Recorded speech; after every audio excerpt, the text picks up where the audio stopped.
আসসালামু আলাইকুম। আজকে আসলাম পানির জন্য অনেক দূরে।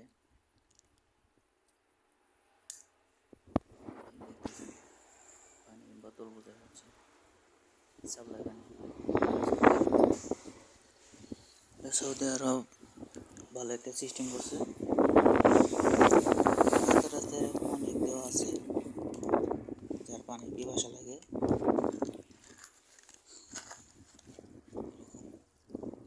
খাইতে পারে পানি। যার পানি অনেক প্রয়োজন তারা বোতল নিয়ে আসে, বোতল করে নিয়ে যায় রুমে। এটা কত আছে খায়, আবার কত আছে এটা দিয়ে রান্না করে পানি কিনে খায়। এটা বলে মোটামুটি ভালো পানি খাওয়া যায়।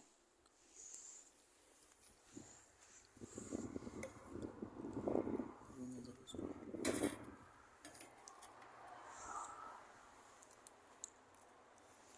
বোতল বোঝা হয়ে গেছে আগে